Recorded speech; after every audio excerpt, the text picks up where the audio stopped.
buenos días, estimados hermanos. El día de hoy nos encontramos en la sede de la Universidad Juan Pablo II, ubicada en Granada. Me acompaña el licenciado Carlos Obando, especialista en exégesis bíblica. Él ha realizado sus estudios en el Instituto Bíblico de Roma. Actualmente se desempeña como secretario académico de esta sede. Buenos días, licenciado, ¿cómo ha estado? Muy buenos días, aquí bastante bien, gracias a Dios. Qué bueno, bendito sea el Señor, ¿verdad? Bueno, estimado hermano, el día de hoy el licenciado Carlos nos va a compartir un poco acerca del Pentateuco.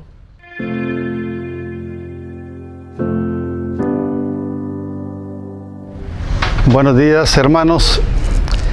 Pues el día de hoy vamos a hablar un poco de la Biblia, pero particularmente de uno de los apartados del Antiguo Testamento, comúnmente llamado el Pentateuco.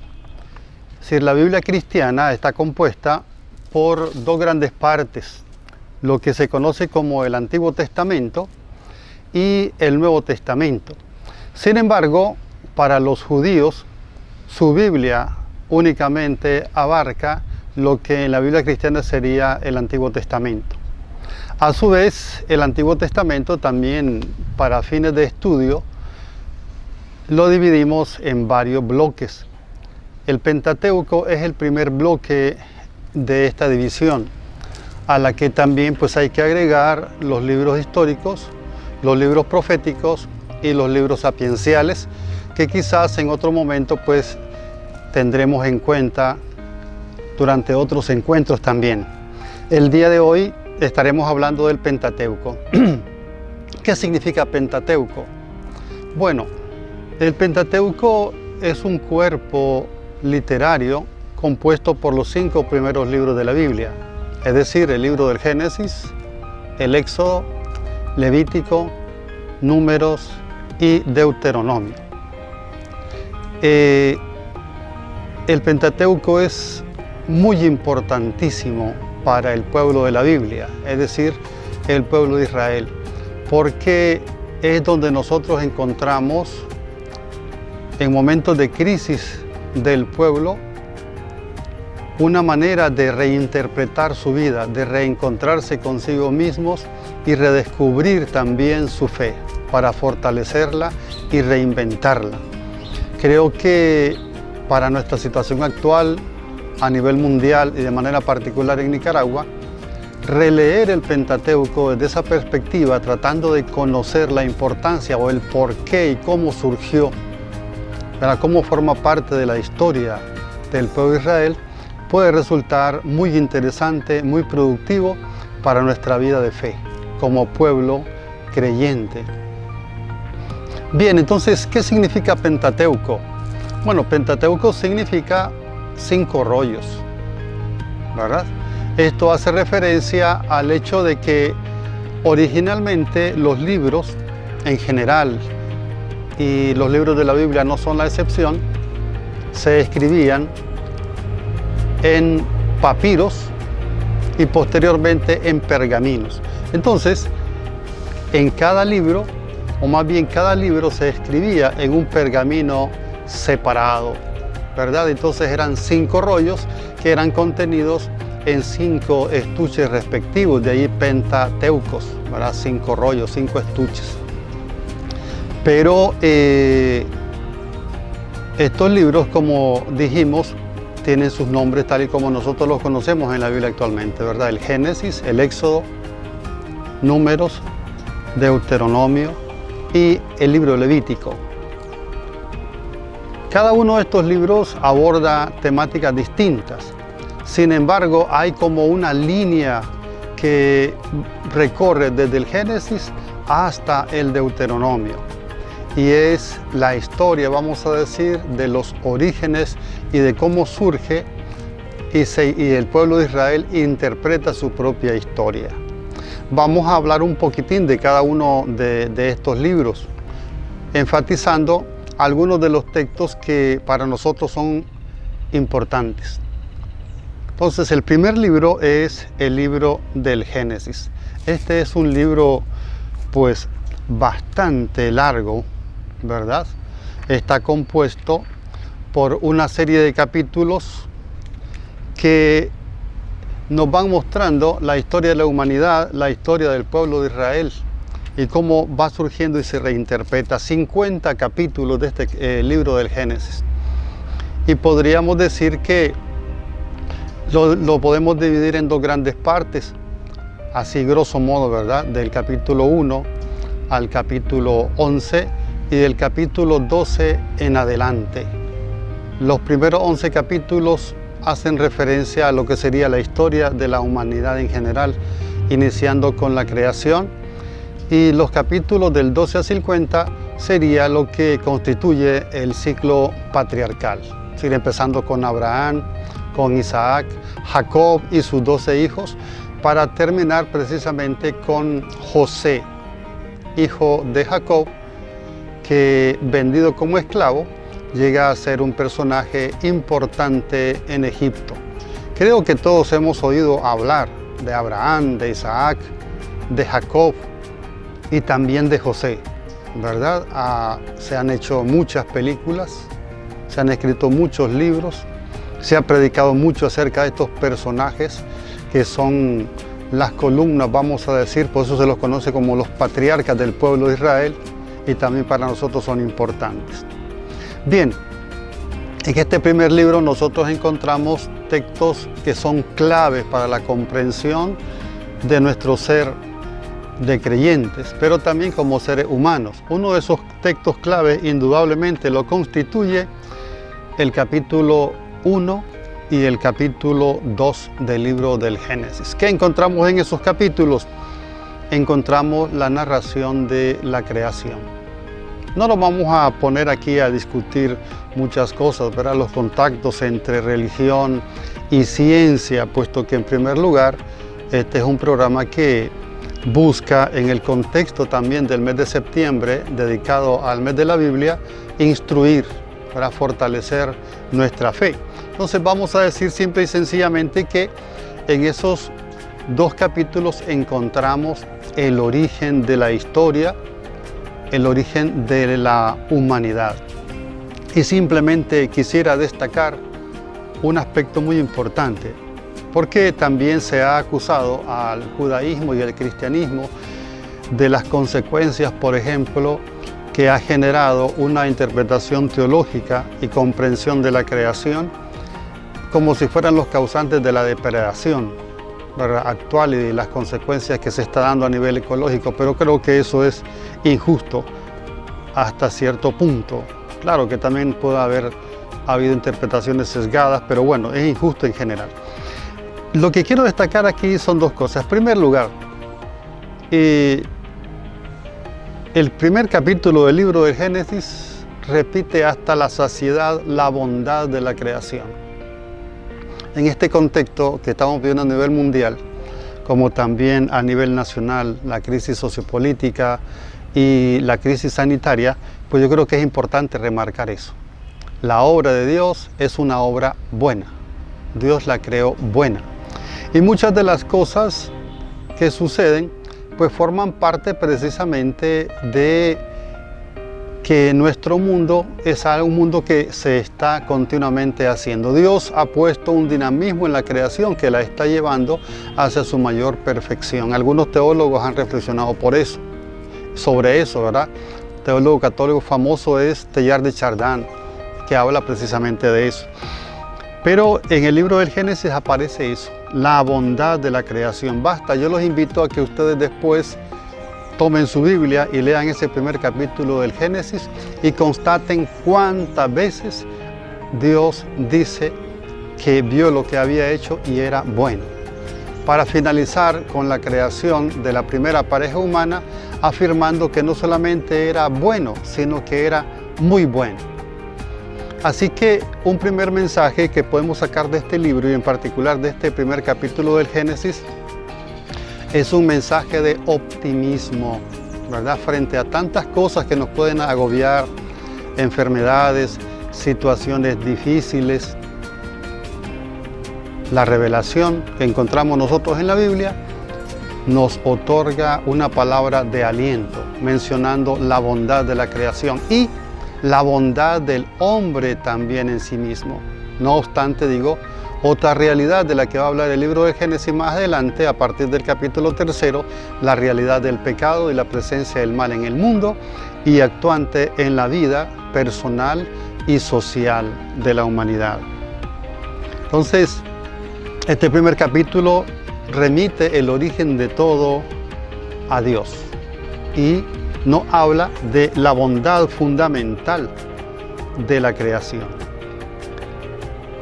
Es importante también que quizás nos detengamos otro poquito en los versículos del 26 al 28, donde se nos habla propiamente de la creación del hombre.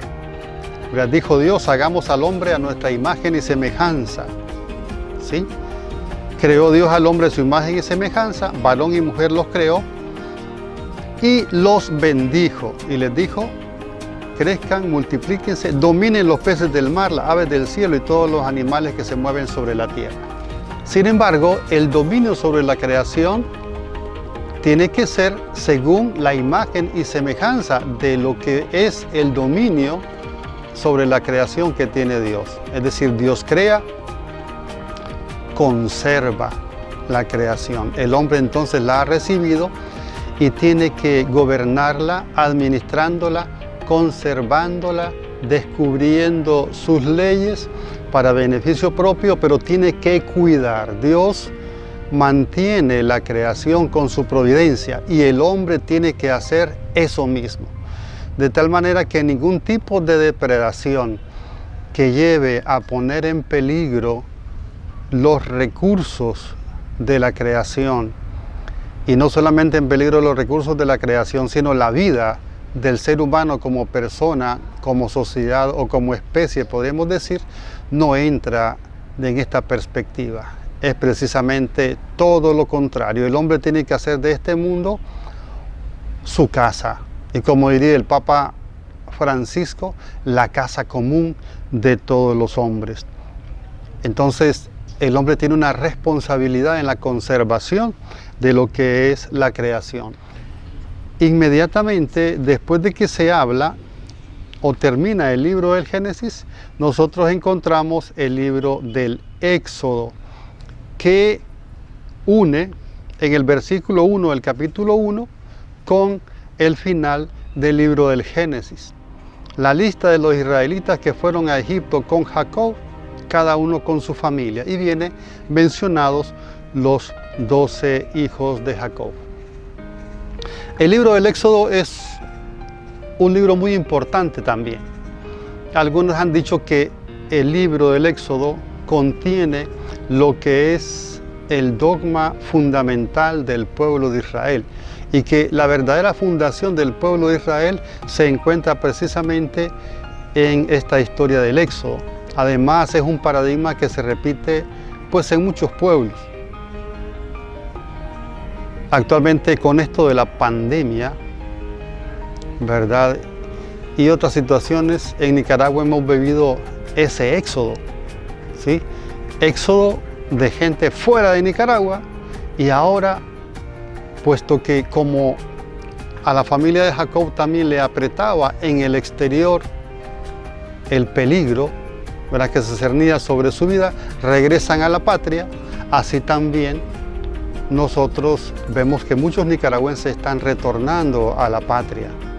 Entonces fijémonos cómo vamos a hacer actualidad de esta literatura bíblica, que no es cualquier literatura. Es literatura porque fue escrita por hombres de acuerdo a sus propias capacidades, pero ahí tenemos la revelación de Dios, por eso es palabra de Dios. El Éxodo, pero el Éxodo también es el paradigma de la vivencia de prácticamente todos los pueblos. Si todos los pueblos han vivido una historia de opresión y una historia de liberación, y la lucha para mantener y crecer en la libertad y no volver a recaer en la opresión. Eso así es, nuestra historia política como América Latina, así es. España, la independencia y después todas las vicisitudes históricas hasta el presente, pero podemos decir que en ningún pueblo se ha escapado precisamente a esas vicisitudes históricas. Entonces, en el Éxodo, el pueblo de Israel redescubre sus orígenes y otra cosa muy importante también aquí, se crece en la relación con Dios y en el concepto que se tiene acerca de Dios.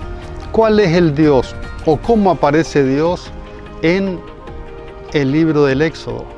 Aparece como un Dios cercano al pueblo, un Dios que escucha. Si nosotros leemos el versículo 7 del capítulo 3, que es donde Dios se le aparece en la zarza ardiente a Moisés, a quien elige para liberar a su pueblo, escuchamos esto. El Señor le dijo a Moisés: he visto la opresión de mi pueblo en Egipto. He oído sus quejas contra los opresores, me he fijado en sus sufrimientos y he bajado a librarlos de los egipcios y a sacarlos de esta tierra para llevarlos a una tierra fértil y espaciosa, tierra que emana leche y miel, ¿verdad? Entonces fijémonos, es decir, Dios aparece en el libro del Éxodo como un Dios cercano. Esta es una característica también del Dios en el Génesis. Dios desciende en el paraíso para hablar con Adán y Eva, pero el hombre se esconde. Dios sale al encuentro de Abraham muchísimas veces. Dios se aparece a Jacob, ¿verdad? En un lugar donde después Jacob le puso el nombre de Betel, ¿verdad? Es decir, ¿verdad? La puerta o la casa de Dios. Entonces, etcétera. Y también José, a través de los sueños, te experimenta una cercanía, o a través de su historia, mediante la salvación en situaciones concretas, José experimenta la cercanía de Dios, el favor de Dios, y toda la familia de Jacob, por medio de José, se ve librada también de la muerte. Pues con esta situación de pandemia, tantas dificultades que se han venido, ¿verdad? Emergencia sanitaria, emergencia económica, emergencia social, emergencia política, y estamos como abrumados, totalmente oprimidos, aplastados. Pero recordar este texto de Éxodo 3:7, perdón, nos tiene que llenar de esperanza y de fortaleza, porque Dios está con nosotros. Y podríamos recordar las palabras de San Pablo también, ¿verdad? Si Dios está con nosotros, pues ¿quién estará contra nosotros? Todo lo puedo en Cristo que me fortalece. Entonces, esa es una palabra de fe. De hecho, la Biblia no es para aprendérsela de memoria.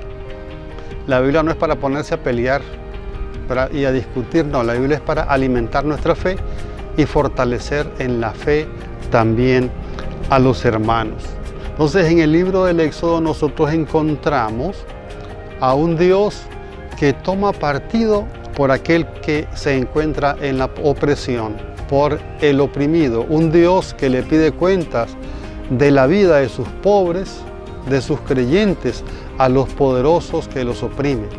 Y en este sentido, el faraón es el paradigma de todos los poderosos que oprimen a sus pueblos. Pero en el libro del Éxodo encontramos nosotros otra cosa muy importante: la fidelidad inquebrantable de Dios, y por otra parte el miedo del pueblo a la libertad, que lo lleva también a ser infiel al Señor.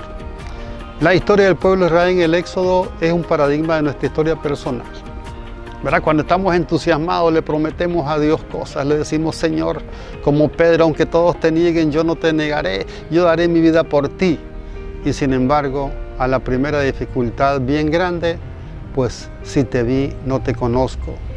Como diría Pedro: mujer, no sé de qué me hablas, me estás confundiendo, ¿verdad? Entonces igual renegamos de Dios. En el libro del Éxodo es el paradigma de la vida personal, de la vida comunitaria, de la historia, podemos decir también, de la iglesia y de todas las comunidades creyentes. Otro texto muy importante que encontramos en el libro del Éxodo es un texto que rige la vida de los creyentes, tanto judíos como cristianos. Y ese lo encontramos nosotros en el capítulo 20 del libro del Éxodo, lo que se conoce como los 10 mandamientos, ¿verdad? Los 10 mandamientos. Ahí encontramos una primera versión de estos 10 mandamientos, porque también En el libro del Deuteronomio vamos a encontrar otra versión de estos 10 mandamientos, ¿verdad? Pero si ustedes quieren encontrar y leer esa primera versión, váyanse al capítulo 20 del libro del Éxodo y allí van a encontrar precisamente la promulgación. Dios pronunció las siguientes palabras: yo soy el Señor tu Dios que te saqué de Egipto de la esclavitud. No tendrás otros dioses aparte de mí. Y así inicia pues todo lo que son los 10 mandamientos. Importante, fíjense bien. Los 10 mandamientos están fundados en la experiencia de Dios como libertador. Entonces los 10 mandamientos no son una ley que nos viene a oprimir, a coartar nuestra libertad, sino precisamente todo lo contrario. Viene a ayudarnos, a ordenar, a dirigir nuestra vida para llevar y elevar nuestra libertad al máximo. Yo creo que tenemos que entender precisamente eso, los 10 mandamientos. Cuando Dios te dice, no matarás, si lo cumples, te vas a dar cuenta que te vas a evitar tantos problemas. Cuando Dios te dice, no mientas, te vas a dar cuenta que el amor por la verdad, a decir la verdad y a vivir según la verdad, te vas a hacer feliz. Porque una vez que mientes, tienes que inventar otras mentiras y después tu vida se vuelve una red y te quedas enredado en tu misma vida cuando mientes. Y así sucesivamente con cada uno de los mandamientos, ¿verdad? Entonces los mandamientos son una ley de libertad, como dirá Santiago, ¿sí? Es una ley que potencia la libertad, que nos enseña a ser libres. No es una carga pesada, sino precisamente todo lo contrario. Como dice Jesús, vengan a mí los que están cansados y agobiados y yo los aliviaré. Pero precisamente en el Antiguo Testamento es a través de la ley. En el Nuevo Testamento el Espíritu Santo será el que cumpla precisamente esa función. Pasamos al libro de Levítico. El libro de Levítico es uno de los libros que la mayor parte de la gente no le da gana de leer. Seamos sinceros. Muchas leyes, muchos nombres, muchas genealogías, nombres enredados, pero también tiene su razón de ser, ¿verdad? A veces hay grupos que dicen que el cristianismo no es una religión, ¿verdad? Porque la religión hace referencia a muchas normas, etcétera, etcétera. Pero una cosa es cierta, es decir, el carisma, y son muchos los carismas que Dios hace surgir en las comunidades, tiene que encauzarse. Y los ordenamientos son necesarios, ¿verdad? Un río que se desborda, en realidad causará siempre mucho desastre. Si no veamos pues estos días en Managua, ¿verdad? Las inundaciones, o en Matagalpa, o en tantos lados, inundaciones en Nicaragua, en la Ciudad de México, todas las calles convertidas en ríos. Es decir, cuando un río, un agua que no está encauzada, causa muchos desastres. Entonces, una cosa, aunque el agua es algo bueno, entonces lo mismo sucede con los carismas y también lo mismo con la vida espiritual. Tiene que ser ordenada, tiene que estar dirigida. Y podemos nosotros tomar como fundamento el libro del Levítico, donde se habla de precisamente el ordenamiento de la vida religiosa del pueblo de Israel, como eso, ¿verdad? Es una ley cultual, es cierto, pero también nosotros vemos aquí el culto a Dios como precisamente una ley de santidad. Si los mandamientos, los 10 mandamientos son una ley de libertad, estas leyes de Levítico tienen como finalidad conducir y hacer ver que el culto tiene que ser un camino a través del cual la persona, entrando en relación con Dios a través del agradecimiento, a través del culto, a través de las ofrendas, va precisamente llegando a la santidad. Sí, de hecho, en los exégetas hay una parte de estos capítulos del libro de Levítico que lo denominan la ley de santidad, ¿verdad? Ahí encontramos nosotros este texto: sean santos porque yo, Yahvé, su Dios, soy santo. Y de ese texto muy importante en el que Dios dice, sean santos, porque yo, su Dios, soy santo.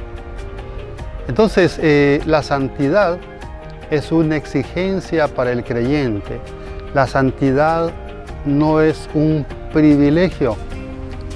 La santidad tampoco es un derecho, vamos a decir, que hay que exigir, sino que la santidad es precisamente una vocación que hay que vivir. Y como vocación tiene que ser vivida a lo largo de toda la vida. Esa podemos decir que es la enseñanza del libro de Levítico, a pesar de todas sus leyes, pero nunca podemos perder de perspectiva eso. En realidad, como les decía, esas leyes buscan encauzar nuestro culto para que sea un culto existencial, un culto que manifieste precisamente nuestra relación con Dios, que transforme nuestra vida y la vivifique, que la divinice, como decían los santos padres, ¿verdad? El hombre está llamado a divinizarse. Y después tenemos el libro de los números. En el libro de los números nosotros se retoma la vida del pueblo a través del desierto. El desierto sabemos que es un entorno y es una realidad pues que no es para cualquiera poder vivirla y sobrevivir. El desierto es visto como el lugar de la prueba de la fidelidad de Dios. De hecho, en el libro de los números vamos a encontrar muchas protestas del pueblo. En el libro de los números vamos a encontrar cómo el pueblo pone a prueba a Moisés, a Aarón, pone a prueba al mismo Dios, ¿verdad? Hay uno de los salmos que dice, como el día de Masá en el desierto, cuando vuestros padres me pusieron a prueba y dudaron de mí, aunque habían visto mis obras. Entonces, en el libro de los números nosotros encontramos ese camino por el desierto. El desierto es un paradigma de la vida personal también. Cada uno de nosotros a lo largo de su vida tiene muchos desiertos, es decir, momentos de prueba, momentos de dificultad, pero momentos en los que también podemos nosotros mostrar la grandeza de nuestra fe, la grandeza de nuestra unión con Dios. Y yo creo que esa podría ser una clave de lectura del libro de los números, ¿verdad? También en el libro de los números nosotros encontramos una descripción de lo que va a ser el futuro templo, ¿verdad? Entonces se continúa precisamente esta ley de santidad, podemos decir, o de descripción de cómo el pueblo tiene que rendir a Dios el culto verdadero, el culto tal y como Dios quiere. Y finalmente, si nosotros pasamos así a vuelo de pájaro el libro de los números, llegamos al libro del Deuteronomio. Deuteronomio, pues literalmente significa segunda ley. Pero en realidad no hay ninguna segunda ley, sino simplemente el Deuteronomio es la conclusión, según algunos exégetas, de este primer bloque literario. Aunque algunos otros piensan que más bien estos primeros libros de la Biblia estaban unidos a otros libros, como por ejemplo lo que nosotros llamamos los libros históricos, Jueces, Josué, Samuel y Reyes, ¿verdad? Y que después, cuando se dio una reinterpretación y el pueblo repensó su historia, entonces se puso como historia fundacional del pueblo estos 5 primeros libros. Pero el del Deuteronomio también es muy importante, porque en el Deuteronomio nosotros encontramos otro texto fundamental, que es otra versión de lo que sería los 10 mandamientos, ¿verdad? Los 10 mandamientos. Y eso lo encontramos ¿dónde? A partir en el capítulo 5. Ahí encontramos el famoso texto de el Shema Israel, ¿verdad? Escucha Israel, el Señor nuestro Dios es uno.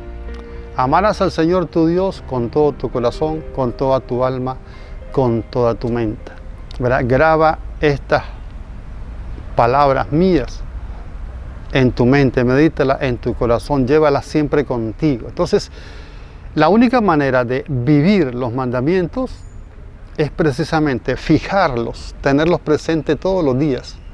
Había un santo padre, San Gregorio Nacianceno o San Juan Crisóstomo, ahorita no me acuerdo exactamente quién decía, pero decía que para pensar en Dios, pues debemos hacerlo mucho más veces que las veces que respiramos durante el día.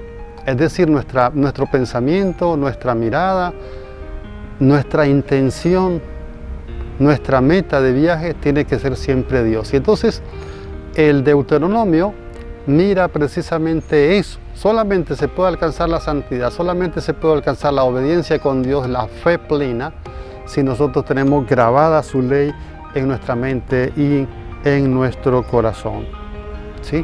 Eso es una cosa importante. Y encontramos otra versión, pues, del libro, de los 10 mandamientos. Esto no tiene que asombrarnos. Encontramos nosotros a lo largo de la Biblia, pues, dobletes, ¿verdad? Pero esa es una realidad literaria de la que no podemos hablar aquí. Por ejemplo, Abraham desciende 2 veces a Egipto, Isaac también desciende a Egipto, etcétera, ¿verdad? Encontramos 2 relatos de la creación, uno en el capítulo 1, uno en el capítulo 2.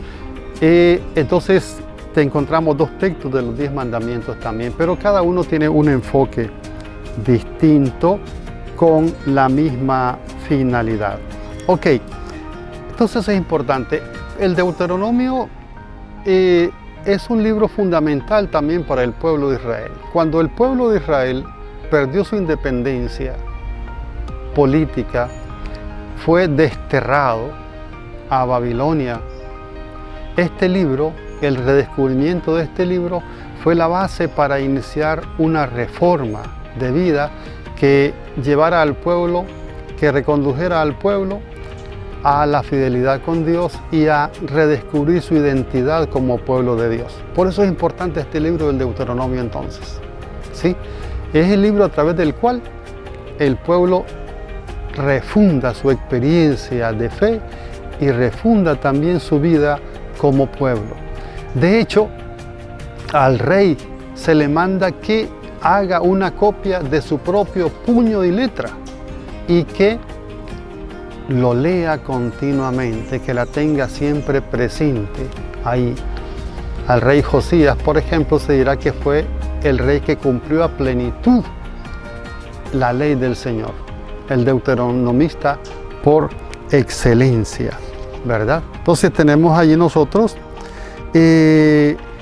estos libros que dicen que estos mandatos hay que enseñárselos a los hijos, a los nietos, es decir, hay que transmitir la fe, hay que transmitir la experiencia de fe. Y este libro del Deuteronomio está visto pues como un gran discurso de Moisés al pueblo, en el que se ponen en evidencia pues algunas otras leyes también que hay que cumplir precisamente para demostrar esa fidelidad, ese amor a Dios. Y va a terminar, va a ser el culmen, digamos, que va a cerrar este ciclo de libros que también marca el fin de la vida de Moisés, ¿verdad? Al final del libro del Deuteronomio, del capítulo 31 en adelante, vamos a encontrar nosotros los últimos días de Moisés, hasta en el capítulo 34, donde se va a narrar la muerte y la sepultura de Moisés. Así que si nosotros fijamos nuestra mirada en estos libros, podemos decir que es una historia continua, que empieza desde la historia de la humanidad, pasando por la mención de los distintos pueblos, para después fijar su mirada en el pueblo de Israel. Pero no con una finalidad particularista, ya que la historia del pueblo de Israel, que se inicia con la llamada de Abraham, en realidad tiene unos visos universales. Abraham va a ser la bendición de todas las familias de la tierra, de todos los pueblos. Entonces, Israel fue elegido por Dios, no fue un privilegio, como dirá también en el libro del Deuteronomio precisamente Dios. Si yo los elegí, no fue por lo que ustedes fueran pueblo más grande, el pueblo más poderoso, el pueblo más sabio, sino lo elegí simplemente porque quise hacerlo y además lo elegí pues precisamente para que fueran mi pueblo entre todos los pueblos, pero con la finalidad de mostrar la salvación a que estaban llamados los demás pueblos, las demás naciones. Los invito pues a que hagamos el esfuerzo de redescubrir estos 5 primeros libros de la Biblia. Son muy importantes. Más allá de las cuestiones literarias, que si lo escribió Moisés todo o no lo escribió, de que si se escribió en distintas épocas o en distintos momentos, de si que encontramos distintos documentos, ¿verdad? En el libro del Génesis, que si el yadista, que si el elohista, que si el sacerdotal, que si el deuteronomista. Más allá, en realidad tenemos que verlos con ojos de fe. Que si encontramos elementos históricamente fiables desde el punto de vista de la historiografía moderna o no, eso puede ser importante, pero la Biblia no fue escrita como un libro de historia, no fue escrita como un libro de arqueología, sino que fue escrita como un libro en el que cada hombre creyente pueda redescubrir su historia, afianzar sus relaciones con Dios y sobre todo caminar con paso seguro hacia la santidad, hacia la unión con el Señor. Así que hermanos, pues concluyo precisamente invitándolos a tomar su Biblia, a desempolvar la verdad. Ahora que estamos en estos tiempos de cuarentena, dicen entonces, tomen su Biblia para fortalecer, para alimentar su fe.